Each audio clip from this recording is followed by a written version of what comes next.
Kolostrum itu kan kita tahu kandungannya dengan dibandingkan dengan susu biasa, susu yang setelah kolostrum keluar cairan yang biasa dari ASI, dia organik tapi cepat saji karena langsung masuk dengan nanopartikelnya masuk ke dalam pori-pori atau celah-celah pohon dan somata-somata daun tumbuhan. Assalamualaikum warahmatullahi wabarakatuh. Kita kedatangan dari Pariaman, dari Padang ya?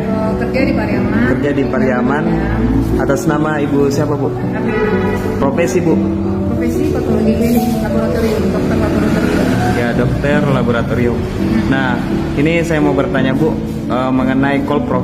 Menurut Ibu sejauh ini apa manfaat Kolpro bagi kesehatan bagi manusia? Kolpro ini Pak Firman sebenarnya kan dia produk susu ya. Bedanya dengan susu biasa, jadi dia adalah kolostrum. Kolostrum ini diambil dari kolostrum sapi jantan. Nah, kolostrum itu kan kita tahu kandungannya dengan dibandingkan dengan susu biasa, susu yang setelah kolostrum keluar cairan yang biasa dari ASI sapi itu, nah itu akan mengandung ingredient atau zat nutrisi yang beberapa kali besar dengan yang punya susu biasa. Nah, kemudian contohnya tuh yang proteinnya. Proteinnya kalau susu yang lain dengan kolostrum ini mungkin 3 kali sampai 5 kali. Kemudian yang tak kalah pentingnya di dalam kolostrum itu kan istilahnya generiknya kolostrum itu mereknya dia kolostrum teterenat bikin kolostrum.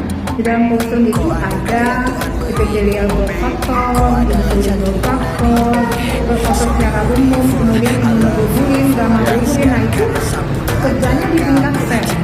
Nah jadi kalau ada kerusakan sel, nah ini berperan. Kalau insulin growth factor itu kan di sel beta pankreas. Jadi pada orang-orang yang diabetes itu bagus diberikan insulin growth factor yang ada di dalam kolostrum ini.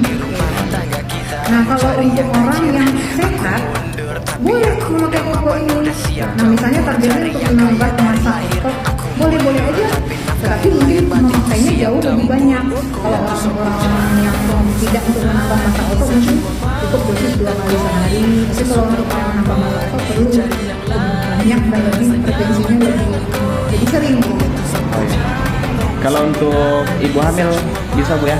Sejauh ini kalau saya lihat dari komposisi untuk ibu hamil boleh, nggak ada kontraindikasi. Cuma mungkin ada beberapa catatan atau not yang perlu kita berikan ke pasien yang kita sensitif kan. Jadi kan semua kita ini kan beda-beda. Jadi kalau untuk golongan yang hypersensitif itu kita bilang bisa jadi nanti habis minum obat mereka 2 minggu. Nah itu perlu kewaspadaan. Mungkin dimulai dari dosis yang rendah dulu. Jadi ini kan saya lihat selain Kolpro, Ibu kan saya lihat pesan juga paten. Nah sejauh ini saya lihat setiap 1 minggu itu Ibu ada pasti dipesan. Nah menurut Ibu sejauh ini paten bagaimana manfaat bagi petani? Kalau paten mungkin para petani yang sering update mungkin lebih tahu dari saya ya Pak ya. Karena di sini kan ada unsur hara dihasilkan oleh tumbuhan itu yang sifatnya organik. Nah kalau istilah bisnisnya itu kan langsung kita infus ke pemudarannya Pak Firman.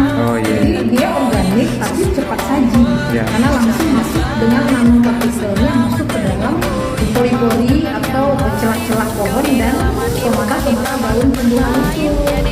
Maksudnya lengkap kalau paten ini baik yang paten pupuknya maupun limbahnya. Tapi limbah ini ada tambahan nih istimewanya Pak Firman untuk booster sebagai booster ya. Untuk peningkatan yang dari hijau. Nah, Ibu kan seorang dokter. Terus motivasi Ibu untuk mau ikut mengembangkan pupuk paten ini seperti apa Bu? Apa yang membuat Ibu termotivasi? Kalau pribadi saya sih, saya ingin merubah paradigma masyarakat, terutama petani Indonesia untuk meninggalkan pupuk kimia. Walaupun saya belum dapat data ya, berapa sih penyebab kanker atau penyakit degeneratif itu yang betul-betul berasal dari pupuk kimia. Karena kita kan kemudian lagi mulai dari tanaman-tanaman yang dikonsumsi dari pupuk kimia, kemudian juga dari kontak langsung racik dari kimianya dan juga dari inhalernya, maksudnya melalui hidungnya. Nanti kata bisa aja namanya kimia ya Pak ya, itu ada resikonya. Dan itu tentu dari sisi kesehatan ini nggak bisa dibandingkan gitu. Jadi ada hubungannya Bu ya, dari organik ke kesehatan bagi manusia.